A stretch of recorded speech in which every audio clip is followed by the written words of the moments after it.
This is something I probably would have bet heavy on. I'd have lost my damn money. I'm not really a big gambler. I gamble for fun. What do I mean by gamble for fun? If you put me like in Vegas or in AC, my game of choice is roulette. Maybe $1,000 on the table, and me continuing is based on if I'm winning or not.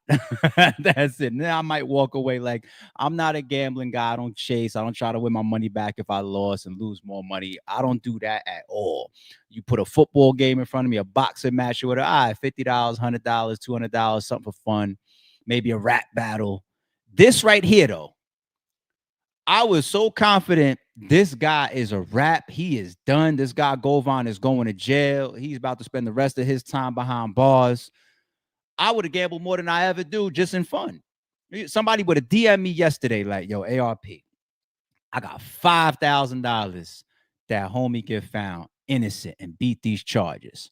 I'd have felt like that was free money. I'd have like, bet. Handshake virtual. Let's go. And somebody would have my $5,000 this morning. I ain't gonna lie to you. Hey, we got to be wrong sometimes. All right. We got to be wrong sometimes. Let's see the actual reaction from court as the verdict for the 2 counts came down. Tennessee versus Hernandez Govan, count 1. We, the jury, found the defendant Hernandez Govan not guilty in count 1 of the indictment. Whew.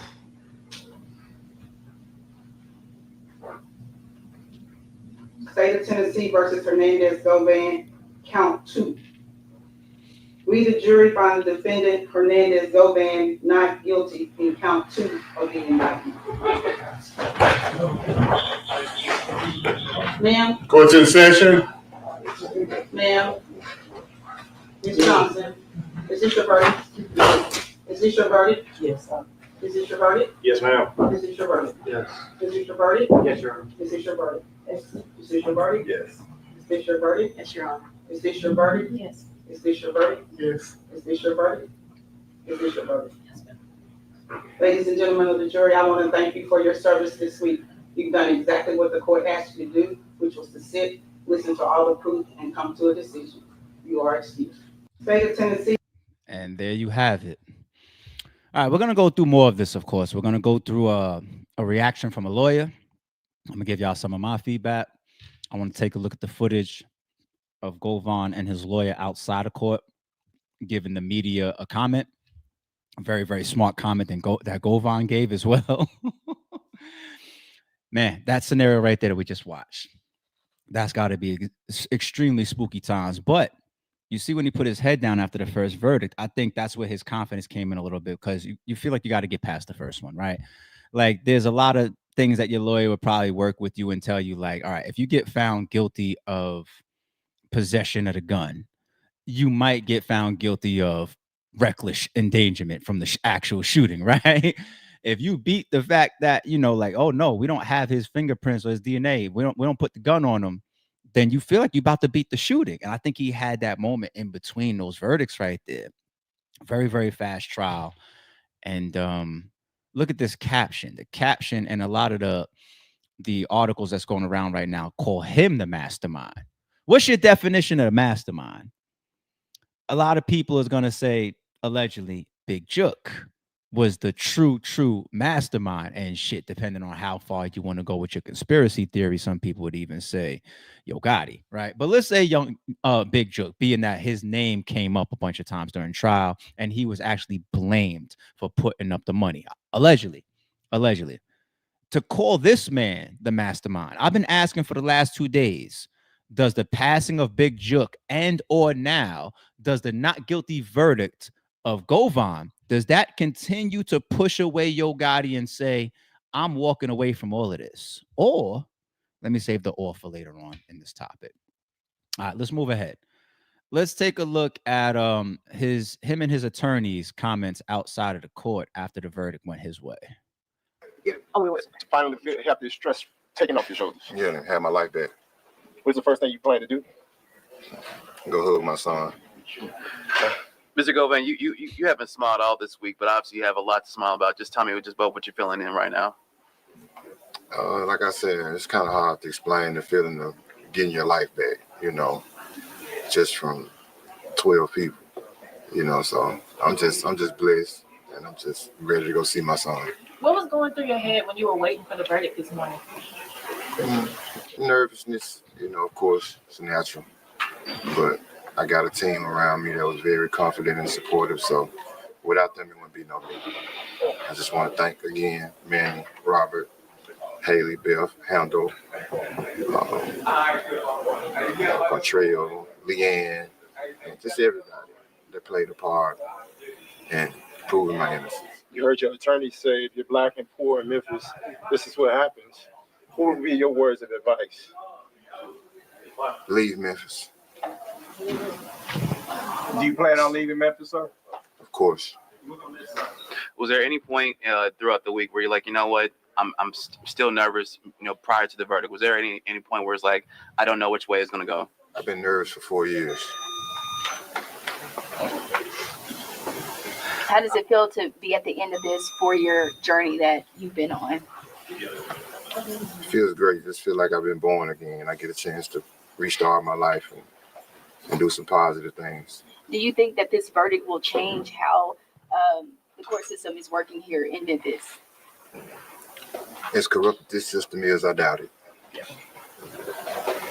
Mr. Aurora, do you think this verdict will change anything with the court system here in Memphis? I'm not here from Memphis, but if this is a microcosm of what's going on, then we should all be worried. And maybe we should be digging into these things and figuring out why so many people are in jail, why we keep them without bond and force them into pleas and things of that nature, and why investigations aren't always there.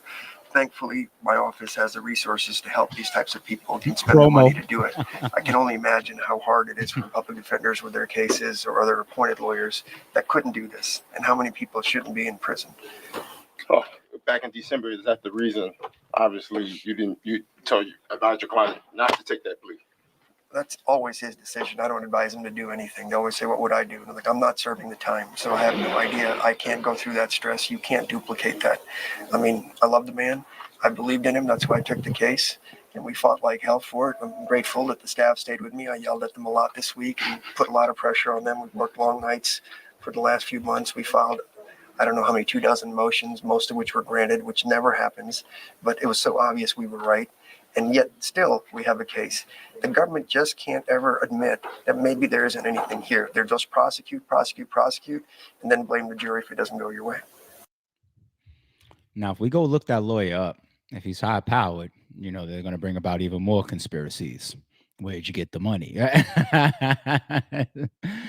Or, once again, I'm going to save the or for the topic coming up towards the end of this.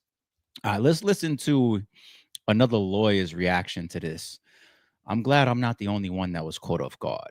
I wasn't hating. It's like, oh, put him in jail. I don't even know what any of the evidence is. I'm just listening to it. I'm like, he cooked. I'm not the only one that's shocked here, people. Law group. Alex, thank you for being here. I guess, what's your first reaction? First question. Well, I wish I could say I was a soothsayer and predicted it, but I did not. Somewhat surprised, especially considering some of the lesser included offenses that the jury was instructed that they could consider. But as we heard, this was a very short trial, 3 days of actual proof and some proof from the defense, which is not that common. And then we get to a verdict in less than 24 hours worth of deliberation. So somewhat surprised, but the juries know what they want to do pretty quickly. And typically, kind of the rule of thumb that we follow as defense lawyers is the longer that the jury deliberates, the better it is for your client. They're discussing certain things, but this was a very limited amount of information, very limited jury verdict form that they had to consider essentially 3 charges, all wrapped around the same thing. So it wasn't a lot of complexity there. It was really about, did they believe the state's main witness or did they not believe it? And that's what it came down to. Yeah, I mean, it seems like in a case like this, there's not that much physical evidence to deal with at all, right? That's correct. The state was never alleging that Govan was the man who pulled the trigger. Right. So his argument is, why are you believing what? Correct. The entire case is credibility of what he says, Cornelia says, as opposed to, well, we don't have to say anything as the defense, but do you believe the state's main witness? A young man who has a lot to gain or lose based upon his testimony, and not just this trial, but prior trials, who's facing the same charges, who was actually admitted to be the gunman, the one with the most powerful weapon. And so when you deal with that, and then a lack of true evidence, no concrete text messages to show, yes, we got him, or this is the plan, or we are here, nothing, no content. The only thing that I understand that states have produced to the jury for them to consider were, you've got multiple phone calls. And for Mr. Govan to be the admitted dealer of the state's main witness of supplying pills and all those things, that would not be a surprise if you've got multiple contacts. They live in the same neighborhood. You can't just go off of, well, I called this person a ton of times to prove a conspiracy case. That's a little bit of a stretch. Yeah. So what happens now then? Well, I think, as the state someone alluded to in their closing argument yesterday, and someone in the way of the proof through one of the law enforcement witnesses, are there additional parties who could be complicit in the conspiracy? I don't know if that's the case. We heard Mr. Mims' name mentioned a lot, but he's now deceased. So obviously nothing can come of that. It just, I think they need to take a step back and probably regroup and see if the investigation needs to go anywhere or if it just rests there. They do have at least two of the individuals, the most complicit, the actual shooters, accepting responsibility in one case and being found guilty in the other case. Yes. So do you think this makes it more or less likely that they're going to be able to go after, higher parties? Less likely. I mean, you would be putting the state's main witness on now for a third or fourth or fifth trial. And every single time that he goes and gets on the stand, the hope as a defense attorney is his testimony changing. And bit by bit, piece by piece, it's just like he becomes a weathered person at that point. I mean, that's a taxing thing to be on the stand, multiple trials for multiple hours at a time, and have to remember and be consistent with everything. Yeah, I mean, to your point, it was a pretty quick trial. We were to come to this conclusion within just 3 or 4 days. Right. Seems like the jury knew kind of what they were going to come to. Well, I don't know if that's the case that they knew. I mean, obviously, from a human perspective, right, they're they told decided not quickly. exactly. I mean, it was one of those things that they probably had to go back into the jury deliberation room and say, do we believe what he said, the state's main witness? Forget what the girlfriend said for the most part. Law enforcement's testimony wasn't really helpful whatsoever. The autopsy, it was what it was. But does this young man's testimony line up? And do we have enough? And what a lot of people fail to remember is that it's not just beyond a reasonable doubt. It is beyond a reasonable doubt for a criminal case. But in our jury instructions, as Judge Johnson Mitchell read to the jury yesterday, it requires a moral certainty. And that level of certainty that you would exercise in your most important affairs, where to put a sick parent, where to move, things higher than that, quite frankly, what to do about a parent who's suffering with a deliberate, just a horrible illness or sickness. Those are the levels of certainty that you have to have when convicting a person, because truthfully, you're obviously taking the person's freedom away. And the jury knows the stakes, even though they don't know the potential consequences and aren't told about the punishment options. They know the consequences. You're dealing with the most serious offense of first-degree murder. And when you do that, the state better come correct with enough evidence to let you rise above that level of certainty from a moral perspective that you need to have to convict. Yeah, it's a great point. What do you think this means for Memphis then? Young Dolph is such a beloved figure here. You've got someone on trial being the alleged mastermind. Does it feel that justice is served? It's hard to say. I don't know. His iconic status and his legendary status, not just in the music industry, but what he's created with his label record, I think that continues to go on. I think we need closure, right or wrong. The verdict is what the verdict was. We can disagree with it, we can agree with it, but we have to respect it.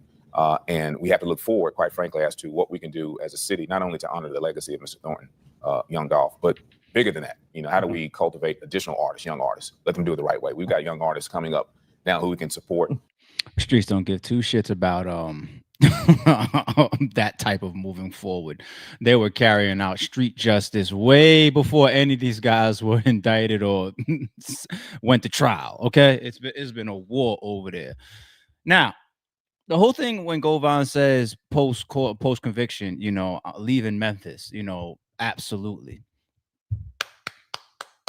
One of the smartest things he probably could do in his entire life, right? Grab your son, never come back either. I wouldn't even be comfortable leaving my son there. It's just there's so much in this whole war with PRE and CMG and so many people and so much ignorance and Memphis is already Memphis gives it up the way that he get. I don't know if I would have even been doing that walking out of the court interview. By the time that interview was done by my lawyer, I'd probably already been at my gate. I'd already been at my gate, B. I'm the fuck out of here, son. I'm not hanging around none of this shit. Because all it takes is 3 seconds for word. Matter of fact, you got the Law and Crime Network, YouTube channel, all that shit. You got the live shit, me here live, the outcome, the verdict. So all the shooters and the niggas and my ops, they know I'm outside now. They might be standing outside right now. Like, hell no.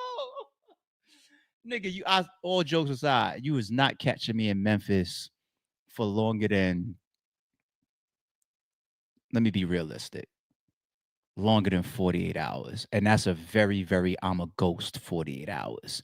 I'm not in any known addresses. As far as if I got things to collect, I'm trying to send people. I don't care. Here's the key. I'll send the movers. I don't care because you don't want to send no loved ones. I'll send the movers.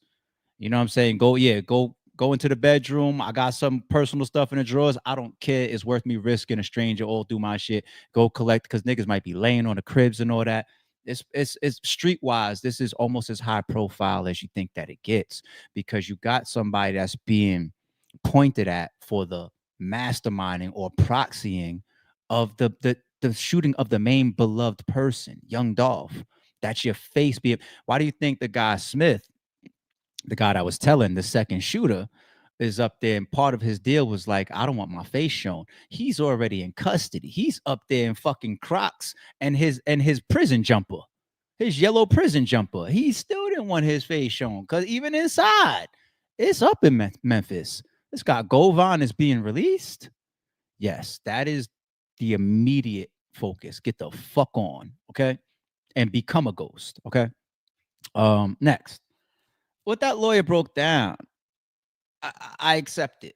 You know what I'm saying? I didn't find I was listening to him and I didn't find no counters to argue or debate and throw my opinions. Like, I think he gave a very, very experienced professional answer and I learned a little bit from him and I was reminded of certain things, you know, and that's the thing about being on a jury. You know, when we watched the Diddy trial, we said he's a piece of shit. He's guilty of a lot of things.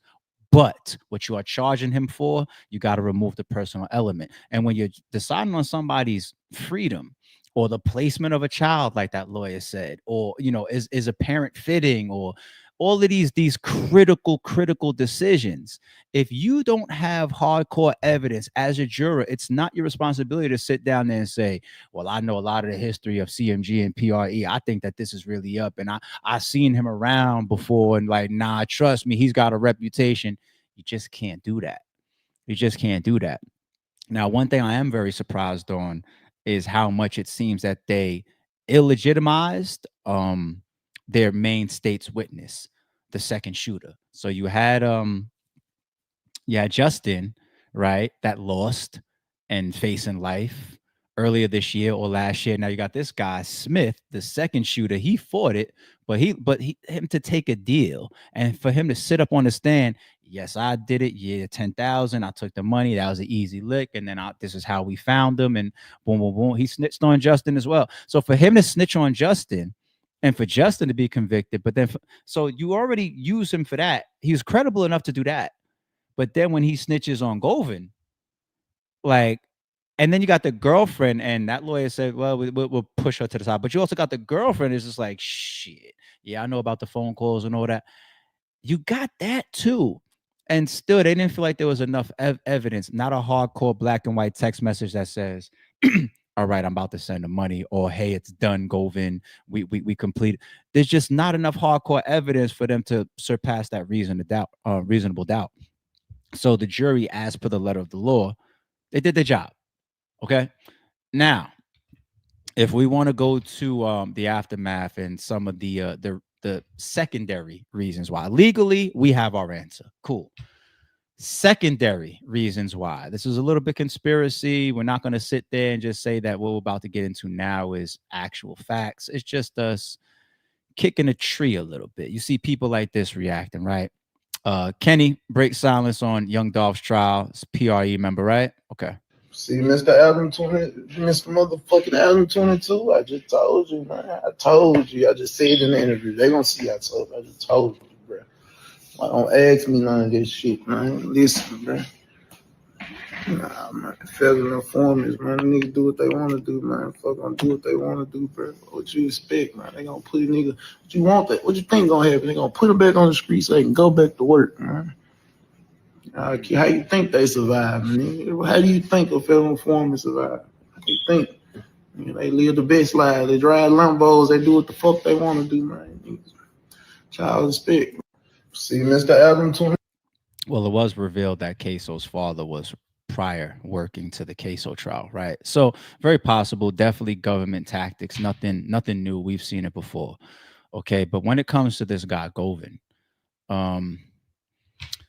all right, option, or not say option, conspiracy or theory one, not even conspiracy, just flat out theory one. He's not the person. he has nothing to do with it. He truly, truly, truly is innocent. Chat, how much do y'all believe that? Okay. All right. Because of the verdict and because of me respecting the jury of his peers, I give it 65%. I still think he's guilty. All right. I'll give it 60. I'll respect those people that deliberated in the fact that there wasn't no evidence. Because if it was me, I'd probably want the same shit. I'm still gonna go 65%. So that's one. Number two, what a PRE member just said. It's because he himself is an informant. Put him out there. Let him continue to work. And if that was the case, it would have to still be in target of who? Jook is gone. It would still have to be towards Yo Gotti, right? But the Yo Gottis of the world, unless you were the guy that's like, I got to get this man off because I can't trust him getting found guilty. He's the one that paid this high power lawyer. If it's a high power lawyer, then, right? Who got this man the money if he needed legal fees? You would have to say that. But then if I'm Gotti, you know, whether I paid these legal fees through multiple layers, I got the money to get the money to get the money to get to somebody, and then he got pay his legal fees so he don't sit up there and turncoat on me while he's sitting in there in jail, talking about, oh, everybody left me. Big Jook, that's his brother. He niggas left me now, and my bill is only 50,000, and you worth 100 million, Gotti. That's how them niggas be turning on people, right? Let's say Gotti was involved somehow, directly, indirectly, whatever. You still can't trust this man. He didn't turncoat, he didn't snitch, but you just never know. Like, I would remove myself from any and every. If I'm Gotti, like I the only thing that keeps me close by is running the business. But anything I could do remote, anytime I could be out of the States during the year, I am. There's a million beautiful places, cities, and islands. You got a lot of people that want cribs in Dubai these days. Like, I can do a lot of my business remote. I could have fucking remote management. You do this, you go to the meeting for me or whatever. But anyway, that's another story. So it's either you think he's an informant, you think he's innocent, or the third one. How do we look at the state's witness then, the alleged shooter? Now, one thing we're not going to do is we're not going to say, well, maybe they don't even got the right shooter and he's just out here snitching like, oh, I was found guilty, so let me just say whatever I can to get out. That's a little bit too much for me. I ain't doing all that. I'm going to go out there on a limb and say, as far as the two shooters, you know, they got their two people. They got the people based on DNA and evidence, and they convicted those two guys. Like, it just is what it is.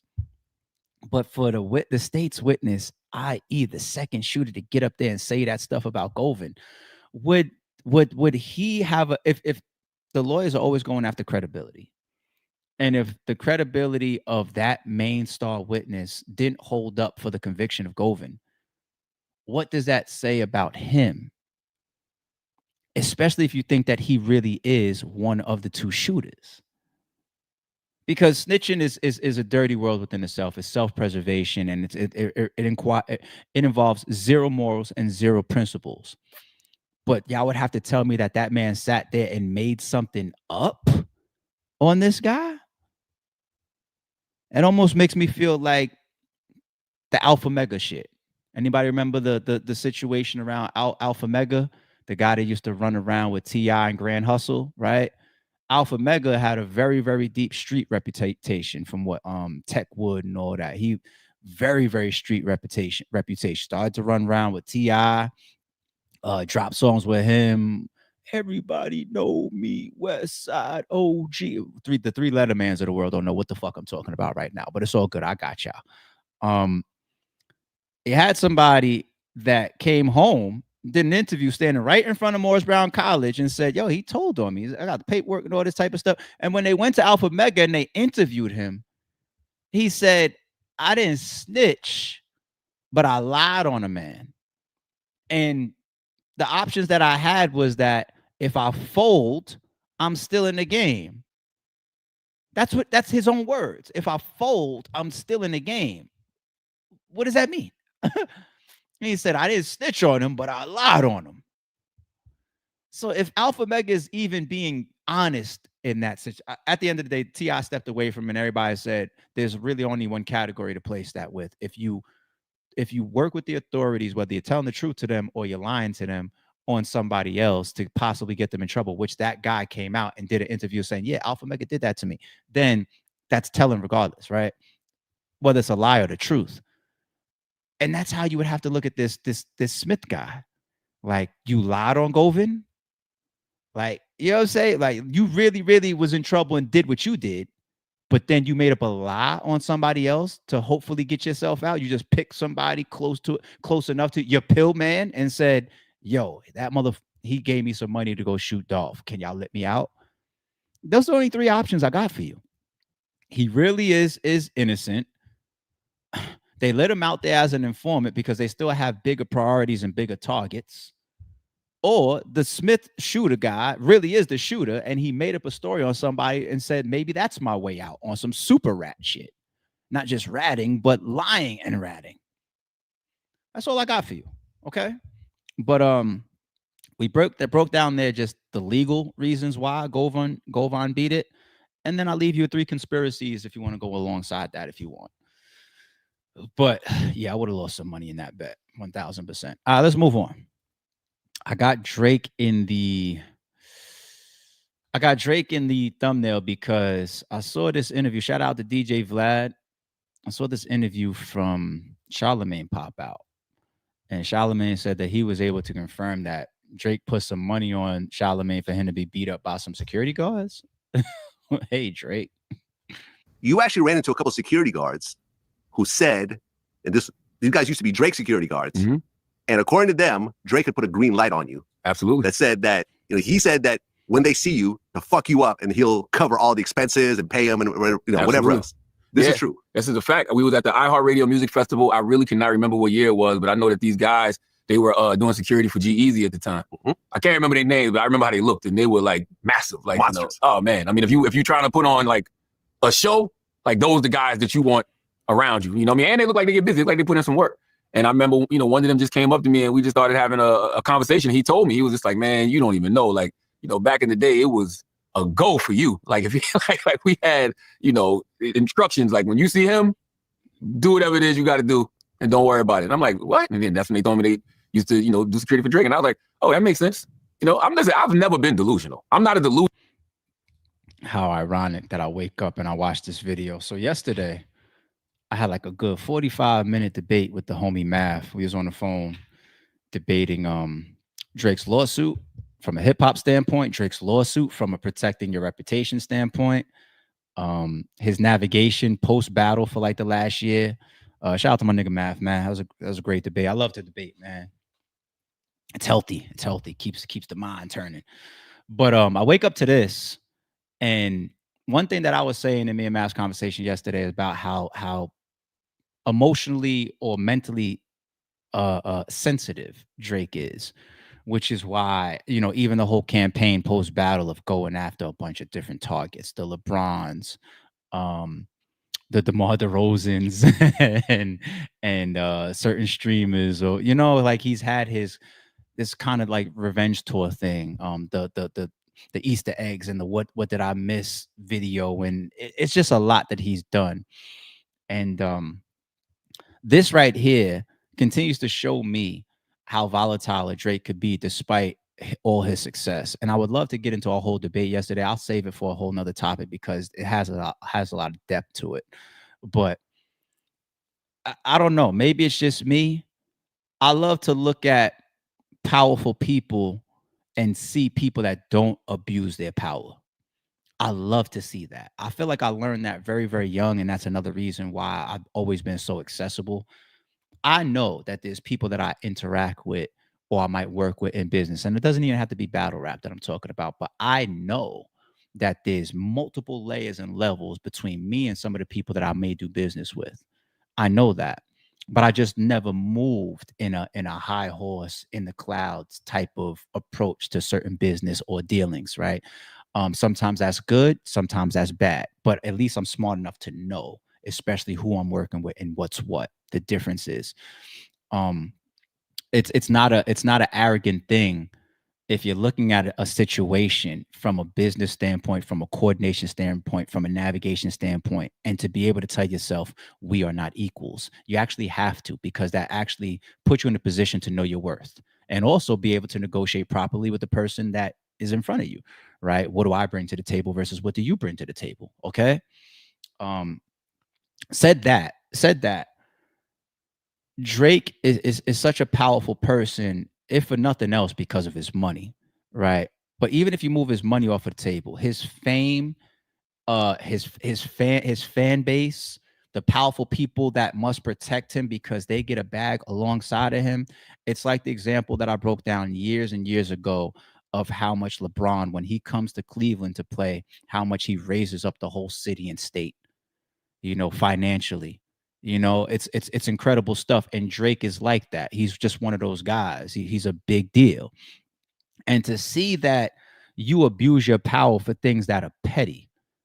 And I get it. If I'm Drake, if I'm standing in Drake's shoes and somebody with the voice as powerful as a Charlamagne is berating me on a media platform constantly, or somebody like maybe a Joe Budden, maybe I think that it could hurt me, and maybe it tweaks a nerve or two, right? But that is the difference between, I hate to use him as an example, but come on, don't be defending Jay-Z all the time, ARP. But the difference between somebody that moves as meticulous as like a Jay-Z, and you can't get him to come out of that fucking cloud, and he wins because of it. Whereas a Drake, if these security guards find Charlamagne at that time and put hands on him, and they get arrested, Charlamagne is a super civilian, taxpaying civilian. Charlamagne will tell you, I'm pressing charges. If he catches them security guards, Charlamagne is powerful too. Charlamagne got $1 or $2. Charlamagne to fuck around and get his hands on you as far as figuring out who just jumped him at the listening party last night. Now you get these 2 fucking security guards charged. They're just gonna sit there and take that for Drake. And next thing you know, you got another big joke type of thing, like somebody that sent the hit, allegedly. Drake. Why? Because the guy's laughing at you on the radio show, but you're supposed to be sitting up there with a $400 million deal. He comes down way too much. I told you, I know people that talk to him, he's way too accessible, way too sensitive for his amount of power and his amount of success. It's just so volatile to me. And I wouldn't be surprised if Charlamagne's not there. I could see Drake saying, if you catch Pusha T, I got $1 million to beat him up. If you catch Charlamagne the God, I got $1 million to wake up and see a news report that Joe Budden and Charlamagne or Pusha T got their ass whooped. I could see that.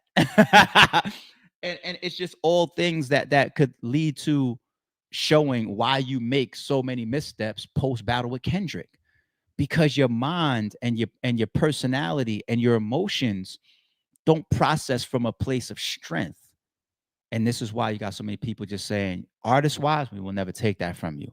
But image-wise, creative player. That's why. That's why. You don't got enough mental stress to even fully deal with your power. You don't.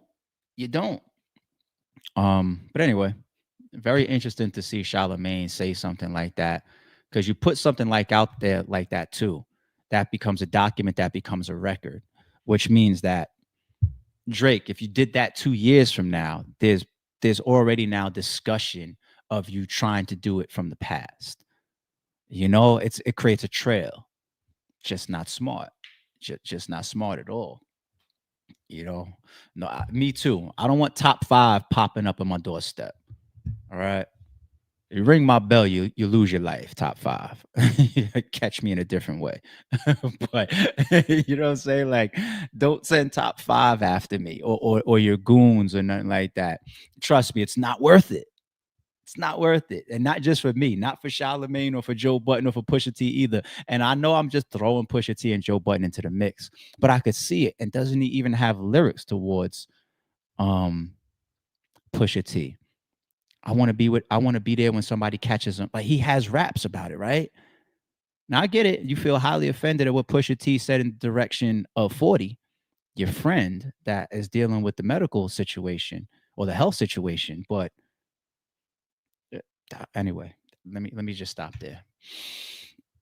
All right, let me move on. I see that shout out to Checks and Balances. Cam Newton is still kicking Gillie's ass, and I still want to treat this with fun. I fuck with Gillie, but just for some reason, Cam has your fucking number, B. Gillie ain't never had one of these. He went into all a bunch of personal shit. So when I'm supposed to be the bigger man, no, I'm Petty Murphy, man. As long as you shoot at me, I can shoot back. Cam putting up fake videos, talk about this me dancing in the Ludacris video. That was you twerking. That was you twerking. Petty Murphy? Petty LaBelle. Nice to meet you. But you know what? Petty Cam, stay over there. I ain't even gotta talk with this one. I made a real video with Gillie. Gillie ain't never had one of these. Or this. Thank you, Auburn. Gillie ain't got one of these. Me and your wife gonna wear number 2 from here on out, because we'll retire your number, brother. Gillie ain't never got one of these. So you want to ask that question again? What you was doing in 1999? Well, something was twerking. Well, 1999 for me, Gillie, I was dominating in rec football league, bro. Fast forward 7 years later, bro, I was dominating in high school, doggy. Then I go on to get some more hardware for my shrine, dog. So during my shrine collection, you was trying to rap. But needless to say, brother, when you was beefing with other constituents in that space, I was collecting coin. And I ain't talking about the ones that jingle. I'm talking about the ones that move in silence like G's, the lasagna kind. We knew who said that line. Let's not mention him. But he's not no stranger to beef. And with me, keeping it all entertainment and keeping it a dab. Ooh. Not to even do with that, we don't want to ask you what you was doing when certain people was dabbing. I want to ask you this. When I was collecting checks, you was so worried about trying to be tough. Rawr, Nasir. I don't like tough, Nasir. I don't like tough Fard. Oh, man, you can't come to Philly. Don't keep that tough guy talk with me. You should have kept that tough guy talk with, reportedly, Benny Siegel. So, you say you don't want to get personal, but every single time you make a point about your quarterback, respectfully, Jalen Hurts, you get personal with my stats. So I get personal with your career. You have created an amazing platform, but focus on what's ahead, Mr. Nasir, because if you look back, you're going to get distracted and you might get lapped because of what these numbers is doing. I mean, I'm hot right now. Stay in your lane, Mr. Fard. This ain't where you want to go. Gillie ain't never had one of these. He went to all. Yo, Cam is just built for it. He just built for the online back and forth. The production, the angles, the preciseness, and he has his own accolades to back. He's kicking Gillie's ass, man. You want to know what's crazy? I'll say this, then we're going to move on. When we look back at the beefs, online beefs, or whatever, of 2025, this one is not supposed to be something that we pay attention to, because it's supposed to be like a little quick back and forth over Jalen Hurts comments and Gillie kind of making fun and Cam kind of making fun. But I don't know. Like, because Cam is doing it so well, it might have to make an honorable mention list or something. Like, I don't know. When we get to the end of the year, we start doing our wrap-up videos, we'll see. But Jesus, he said, I'm leaving Petty Cam over there, and then went on a whole tour of showing his real accolades of getting his jersey retired and his statue and all this type of shit. Like, damn, dog. Shout out to Gil. Man. Once again, I take this as a fun one. You know what I'm saying? I ain't on nothing. I'll go here real quick since we're in Philly, and then we'll jump out of Philly. Might as well. This for my Philly heads. Old story of the altercation between Quilly and AR Ab. Quilly has a new interview that's either on the way out or just dropped or something. He's talking about this altercation. So for all my Philly scene heads, I guess this is history for y'all. It was for me. Misunderstanding on some street shit. They got physical and firecrackers went off. I was on the internet doing this. I'm AR Ab. I was taunting him. Brother, you know why you acting like you don't know what I do? This nigga sitting there cracking the fuck up. I was on the internet on Haines Street walking around like this. I'm ARM and I'm King of Golden Gang and I ain't running feeling. I was doing that. That nigga saw me. I had to get him up off me. He big as shit. It was swinging me around. I'm not gonna lie to you, brother. And fireworks and all that shit went off on both parties. And then after that, we prayed with each other. Our kids played with each other. I went to his studio. He came up to my studio. I went down to his block. He came back Haines Street. That's regular Philly shit. Just a misunderstanding on some street shit. They got physical. Remember, even when him and Joey Jihad first got into it, and Joey Jihad gave a depiction of it as if Quilly was in the car and Quilly was trying to roll the window up, and AR reached inside the window and grabbed him and got with him and everything. Like, I don't know. It's just Philly rap scene history. You know, AR of course, is still in jail, but Quilly's still running around doing his interviews, staying relevant, which is good, which is cool to see. I wish Joey Jihad was a little bit more visible right now. That's still one of my favorite rappers on beat of all time. All right, next up, what's this one? Oh, this is Finesse 2 Times, the situation that was going on with his mother, and we see the folks that he's allegedly beefing with, Hustle Cartel. Now remember, they picked up the GoFundMe, the whole 6,000 or something like that, and they're still going. Hey, man, look. Hustle Cartel done cashed out on motherfucking mama 2 times. A motherfucking brand new motherfucking car. I don't even see it out here. What's up, gang? Ooh, what it do, bro? What it do? What it say? He should be finna pull up right now. He should be finna pull up. Let me see where he is. Hey, man, listen. I do big boss shit for these po ass niggas, mama. Where, bro? Oh, there you go. Tell the nigga to pull up in my shit. That's how you play. I already told you. Hey, you go. I told you. What I said, I know what the fuck Hustle Cartel do. Mama cars and shit. Did I tell you I had you?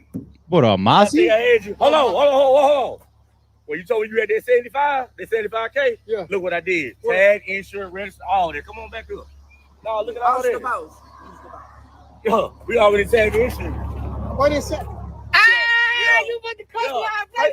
I swear on everything. I brought it up. I watched the beginning, then I restarted and I watch it live with y'all. That's why I skim a lot of stuff just to make sure we good for the stream. That license plate just said Mama 2 times on the back. Yo. Hey, both got that from Memphis. Just from Memphis. Just roll that up. Where you come from, Jay? From Memphis, Tennessee. When you boss the boss, use the boss. That poor ass nigga come by his mama car, so Hustle Cartel gave his mama $6,000 to pay her rent. Then put her walking ass in the motherfucking car. You dig what I'm saying? Hey. Yeah. Ain't no more walking, baby. Hey. Yeah. Hey, the process was so easy, bro. Wired the money, same day. Told me to find the car, get him what he wanted.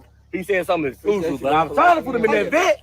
But he said, nah. I want something exclusive. I said, all right. Hey, check this out, though. That bitch already registered, tag. You done got the custom mama 2 times. Oh, my God. You a real nigga, boy. Hey, I fuck with you. Who did it for you, though? You already know. LJ, I don't know. My soul, I fuck with y'all, boy. You already know it. And listen, but the catch is, I'm only giving her 24 to 48 hours to come get this shit, though. So you want me to hold it? Nah. It's painful. I'm gonna drive this bitch home. Yeah. When she got 24 to 48 hours to come get this motherfucker, and if she don't, on my soul, I'm gonna get this bitch away. Hey, I even left I put some car insurance here for y'all. Boy, that nigga got a picture of Suge in the car insurance. Look at the car insurance. That nigga got a picture of Suge up there. I got Suge. Man, that nigga got Suge on the car. FND Sugar. Y'all think skate. Man. Hey, money talk. Nah, this some real boss shit, man. That's what I do on these poor ass niggas on my soul. Nigga. I appreciate you. Nigga, I done paid niggas mama rent. Nigga, I done put niggas mamas in brand new motherfucking 2025 Maserati Gillie. It's a 26. 26 Maserati Gillie, nigga. Hustle Cartel has been 100 bands on some shit, man. You know what I'm saying? These poor ass niggas better get their weight up at this bitch. Yeah, what's next? Pause it right there on the license plate. So it's obviously already set up, and I'm not gonna say like a skit, but it's already prearranged to do this video and all that. Cool. If it's true, if it's real, and they're giving this woman a car, she only put up a GoFundMe for what, $6,000, and then you're talking about now $100,000 car. So if I'm her and I need money that bad, I get this car and I sell it. So number one, if it's real that you're buying this woman a car, you still stunting on this guy in a very disrespectful manner. That's just insane. That is insane. Number two, he says that she's got to come pick this up from him in 24 to 48 hours, or he's keeping it or he's giving it away to somebody else, which means I'm pretty sure if they get together, him and Finesse 2Times mother, you will see another video. They will run content with his mother, right? Number three, even if this is all pure skit and you just got like a little custom license plate off online just for play that's not really registered and you can't really drive around with it. And this whole thing is for play. Ain't nobody giving this woman a fucking $100,000 Maserati car. We ain't doing none of that. Even if it's fake, it's still disrespect. It's still disrespectful, this shit. If I'm going to be positive about this, I would say, hey, Finesse, I know it's your mother involved, and I don't know if you could give me the same advice, but do your best to ignore this, because niggas get in a lot of shit behind shit like this. I know it's supposed to be jokey and laughing, and it's people playing and whatnot. It's the man mother, though. So let's move on. Oh, in quick brief news, I hate to do this to people. I hate when we do this to people, but we still follow the news, right? I hate when we bring somebody else into the spotlight that may have nothing to do with it, but they are the celebrity. It happens, right? So Jaylen Brown's dad arrested for attempted murder after allegedly stabbing a youth football coach during a parking lot dispute. Boston Celtics superstar Jaylen Brown. Any more details in here? And that's all I'm saying about the parking lot dispute. Wow. How many crimes happen in fucking parking lots, B? Right? How much shit is over parking spots or drama, or I see somebody, or oh man, think about it. Parking lots give it up. Parking lots are danger zones on the low. But facing attempted murder, hopped out with a knife allegedly and got to work on somebody over something. A youth football coach. Does that have any relevance? We'll wait to see more details that come out. I just wanted to put it out here on the radar for us, and we'll keep track. I ain't gonna do too much. All right, cool. This was cool to see. And I don't say that from a like a male chauvinism standpoint or something like that. I don't know how much of this music I could actually play, but it's not really about the music. They said they wanted a bop. I was just popping my shit. Hey. Want me for me? I know he just want what I got. Batty. I'm feeling nasty. Like I'm trying to see what a dooties. I can't wait until Ice Spice figures out how to rap better. He said he wanted a bot. You know, I'm not a thought. Like, oh my God, I can't wait until you learn how to fucking actually rap. But you're more image than talent. And I'm cool with that. I got no beef with Ice Spice. I like Ice Spice. She definitely does have some hits. But the reason why I brought this up here, how proud are we or happy are we to see that this woman put her fucking weight back on? Was it her? Was it your label? Was you being stressed? Was you trying to allegedly just playing around with the Ozempic shit? How did that happen to you, shorty? She cut herself in half and putting up 1 million gym pics, and her whole male fan base was like, oh no, we good. I know damn well that fucking label called her phone and said, you want to still make music over here? You better fucking figure out how to put these thighs and ass back on, woman. Yo, she lost way too much fucking weight. And all jokes aside, I don't understand let's say it wasn't health related. Let's say it's really something that she wanted to do. She just really wanted to get in the gym and cut half of her fucking weight.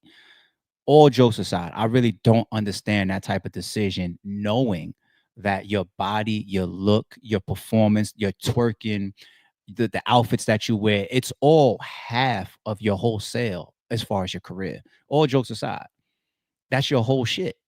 Like imagine going to an Ice Spice show as an Ice Spice fan and she never twerks. It would never happen because that's part of the sale. Imagine she comes out wearing some baggy hoodie and baggy sweatpants. It would never happen. That's not your sale. So I don't understand what they was doing in the first place. Her and her label, or her advisors, or her marketing team. I don't get it. But welcome back. All right. Real shit. I think you was fucking with your own money on the low. And speaking of weight loss, was this in Checks and Balances?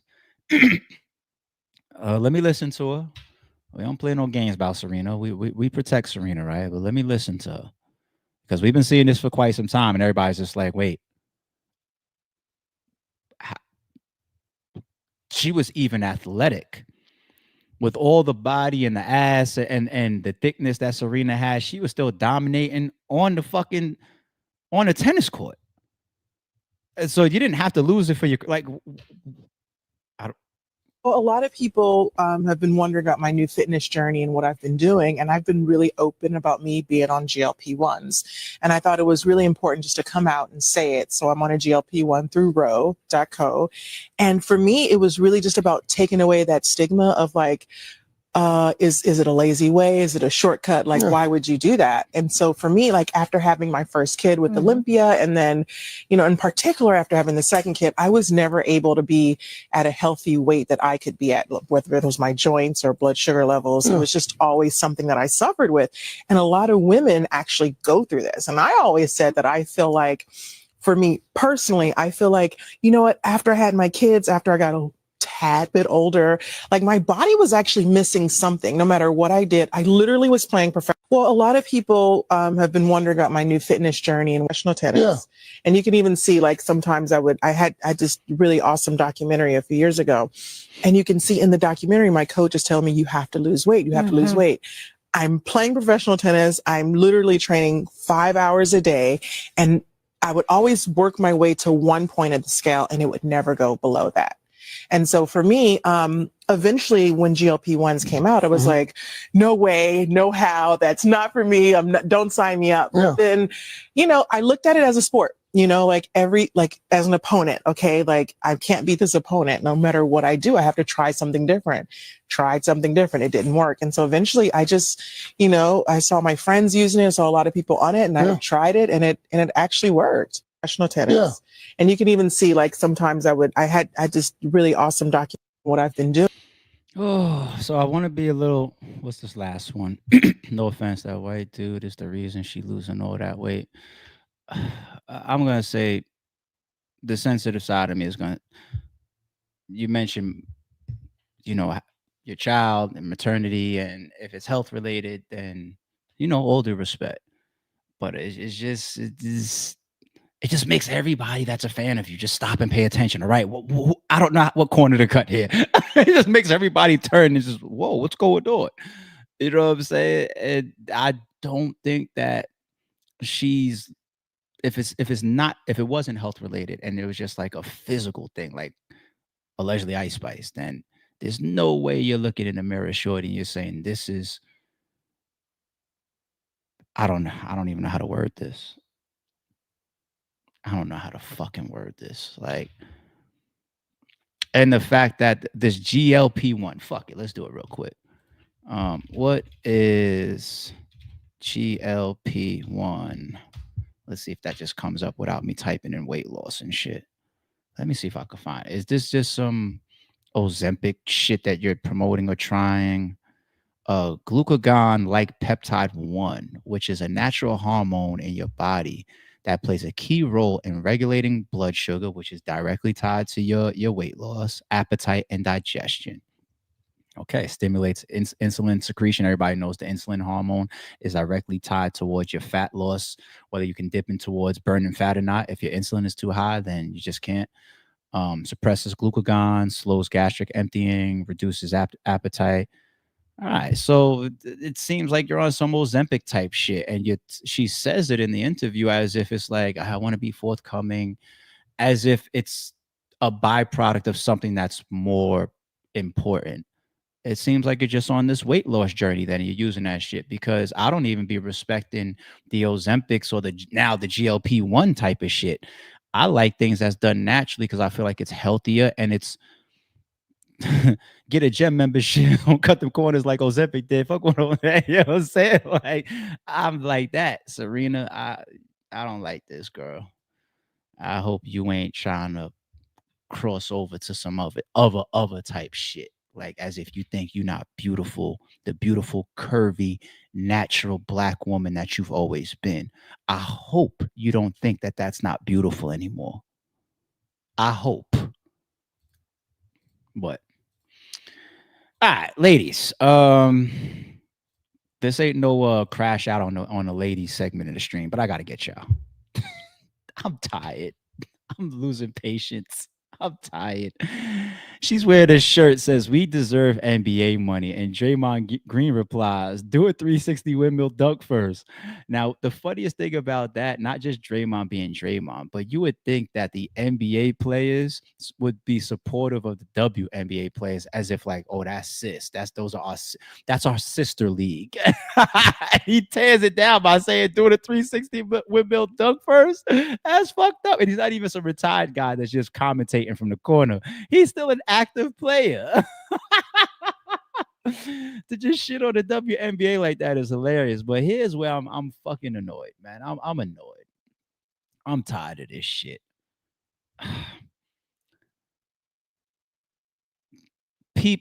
Entertainment, how entertaining something is, how much of a draw something is, changes how much it is fucking worth. Period. It's like I had to deal with this in battle rap, so I have personal reasons why, because you got somebody that'll think they should be paid 10, 15, 20, 30, $40,000. And when I pay you that, I'm just transforming into Santa Claus because you don't even draw back half of it. It's not even a long-term investment. It's an immediate bad investment. And people don't know their worth based on what they draw. And the analytics are out there for the WNBA, and we've pulled them up on the stream before.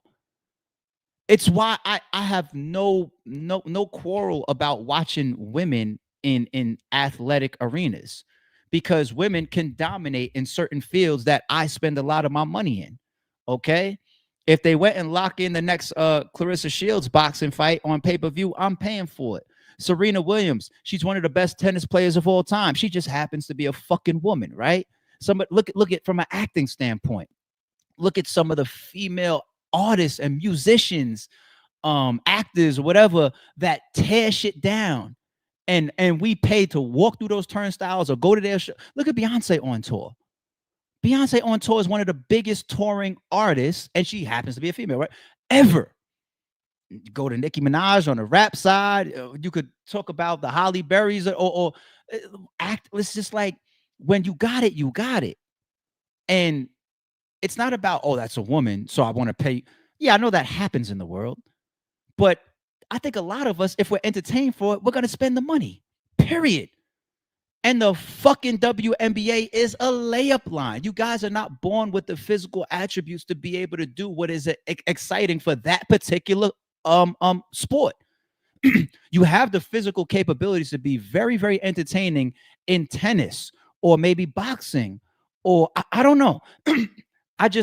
I support women playing basketball and football, but you don't have the genetic, well, most women, the genetic physical capabilities to play at the level of the draw that you guys want. When you walk around saying we want to be paid like the men in the NFL or be paid like the men in the NBA, you can't generate that excitement. You're not even born with it.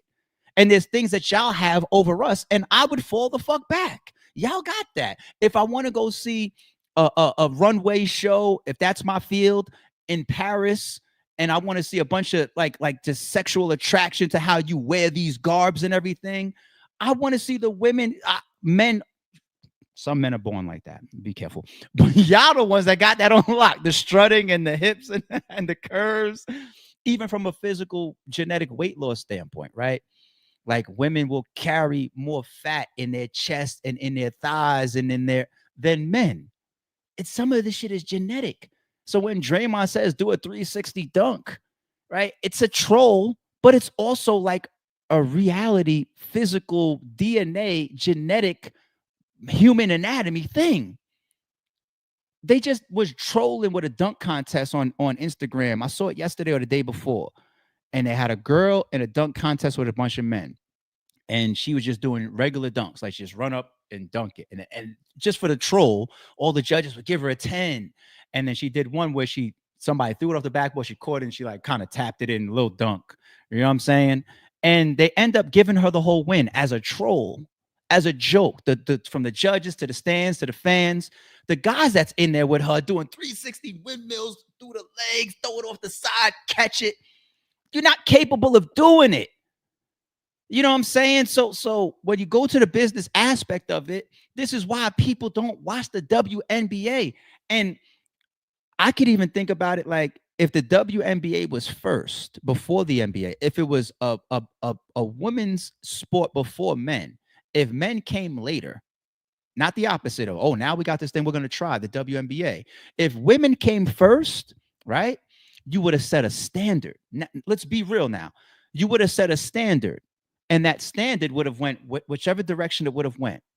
But we had the NBA and even the ABA before the NBA for 30, 40, 50, or whatever amount of years before the WNBA came. So this, hold on. What year, watch this, did the WNBA start? 1997. Okay. Started in 1997. Hold that thought. What year was the Vince Carter dunk contest? 1997. Oh, same year. Oh, no, wait. Vince Carter famously won the NBA dunk contest in 2000, 3 years later. All right. Well, I know I don't have to. I wanted to use Vince Carter because I think he's the best in-game dunker of all time. Him, Blake Griffin, a couple other people. But I could just go to Michael Jordan's dunk contest, which we obviously know is before 1997, where he's taken off from the free throw line and shit like that. And I don't even need to only use Michael Jordan. I could use Dominique Wilkins and all these people, the Julius Ervings of the world.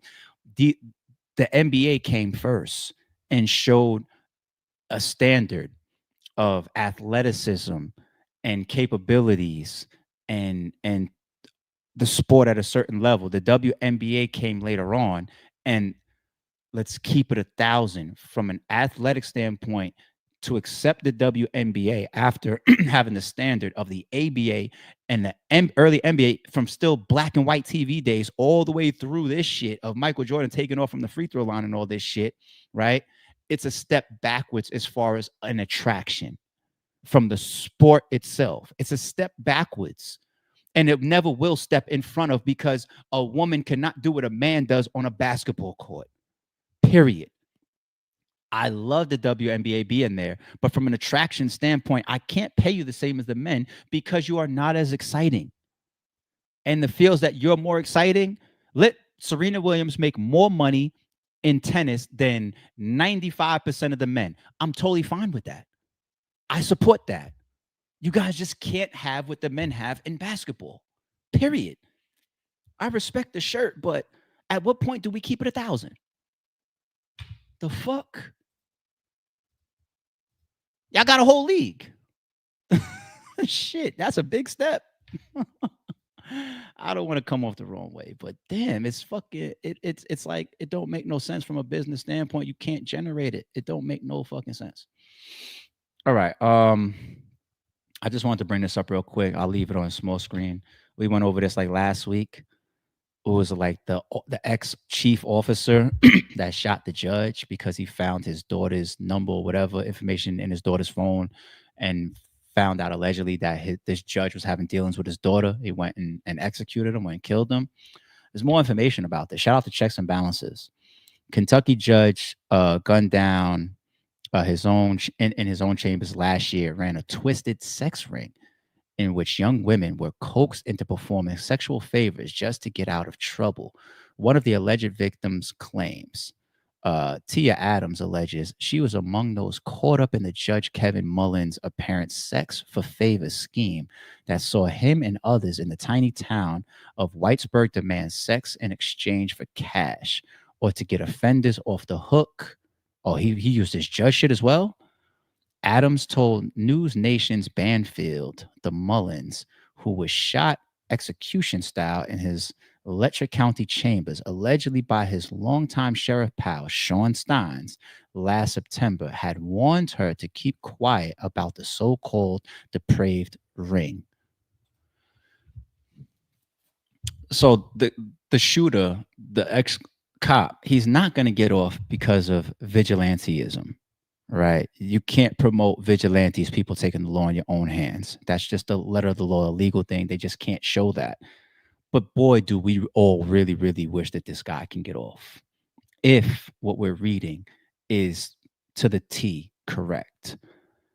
We all already feel a way about me as a father, for example, looking through my daughter's phone and seeing one of my work colleagues in there on some secretive shit and some alleged statutory R shit, doing shit to my daughter. A lot of people might walk up in there and do the same thing to you. But to also now see that it comes out, allegedly, you're running a sex ring that you put my daughter in as well. So it's not even just like you had air quotes, a mistake with one person who happened to be my daughter. You doing this creep, nasty, disgusting shit within the town and you put my daughter in it. You think I'm going to come to work the next day without something serious for you? I don't want to get into a rant. I'm going to leave it alone.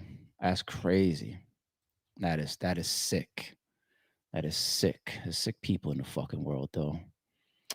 What do we got for this one? I didn't know some of this, so I said, let me share it. I can't be the only one. Am I the only one? I might be the only one. Y'all got me then.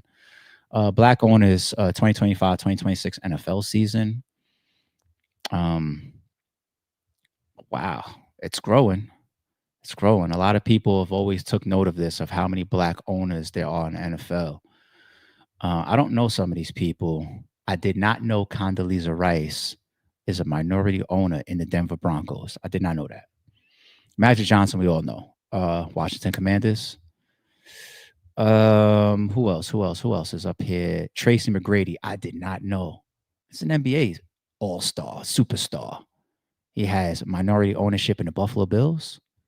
Same thing with Vince Carter. I did not know that. He has minority ownership in the Buffalo Bills as well. Some NBA guys getting together, right? And say, hey, man, let's go get some of this NFL money. That's dope. And I did not know that the Serena sisters had minority ownership in the Miami Dolphins. I did not know that. So shout out to everybody on this list. But the Serena twins or sisters and Tracy McGrady and Vince Carter and Condoleezza Rice, news to me. News to me. Shout out. Beautiful. All right.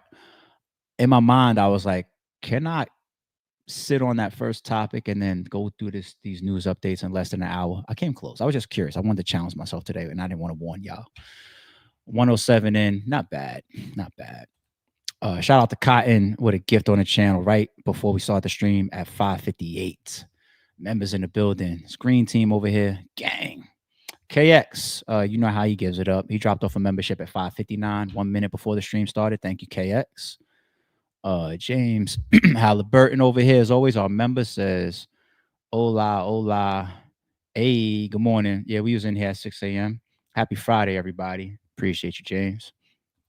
Jay's in the building as always, with them big mega super chats. Friday's payday, so you know, JJ got a little extra today too on top of that. I'm still gonna sue her. I talked to my lawyer about her. She got too much money over there.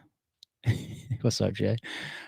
Miss Abby is in the building. I remember Miss Abby is here. She said, shout out to the mods. Good morning, everyone. Members in the building. Jay says he is food. He will walk around paranoid forever. Yeah, even if he does leave Memphis, we're talking about Govin there.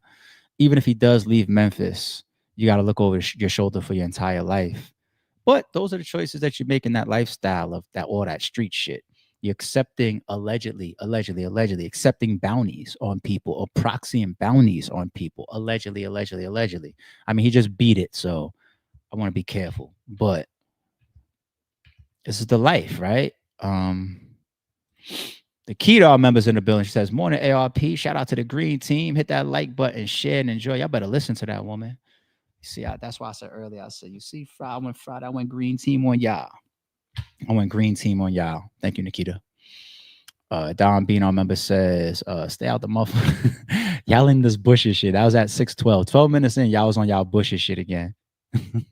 Miss Abby with a big super chat says, the verdict is crazy. I had no idea of it until I turned on your video this morning. Prayers to Young Dolph's family and the supporters. Young life lost to senseless violence. Very sad.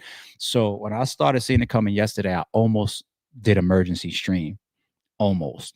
The only reason why I didn't is because I said I want to wait to see if more people weigh in, whether it's lawyers' reactions or whatever, and just be able to bring that to the stream as well. And I lucked up with that. That's the segment of the stuff that I went in. I didn't see that when the news broke, and I was like, stream. I was patient for the morning. So you know how it is.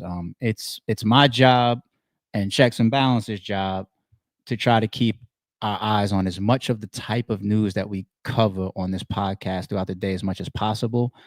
And if y'all don't follow and take in as much news as we do during the day, that's why there will be people that find out things for the first time in the morning, you know, when we cut these streams on. But that's what we try to do. We try to pay attention during the day and then make sure that if we don't come back in the afternoon, we hit some of the big topics 6 a.m. in the morning, Monday through Friday. And then you know how it is on Saturdays and Sundays morning as well. So yeah, not guilty. So you got to wake up to that, Miss Abby. But to your point, rest in peace to all those affected. Cotton, our member, has been a member for 1 month. He says, taking money from your son's ops is diabolical. This was 6:44, so that had to be while we was on the Finesse 2 times topic. I feel like playing with people's mothers and all that, that's the type of stuff gets deadly, but I don't know. Sassy, our member in the building, says, have a great day and a weekend on purpose, chat. Yes, let's get to it. Don't mean we're not going to be here tomorrow morning. I will see y'all tomorrow morning, of course, but yeah, I got some stuff to do today. I got some movements to make. I got a surprise for y'all Sunday morning. It's not a big surprise. It's a personal surprise, but it's a surprise. So Sunday morning, I got that for y'all. Yeah, happy Friday. And I will more than likely catch y'all 6 o'clock in the morning. Y'all have a good day. Stay productive. Stay safe. We out. Don't confuse silence with work ethic. I'm a boss making decisions, my first fetish. The verse cherished is perfect, that's a reverse blemish. I dropped it, connected the block, learn Tetris. This is the Sorry True Podcast. Welcome to the house of. And shout out to the members. Without, I think you still got a gun.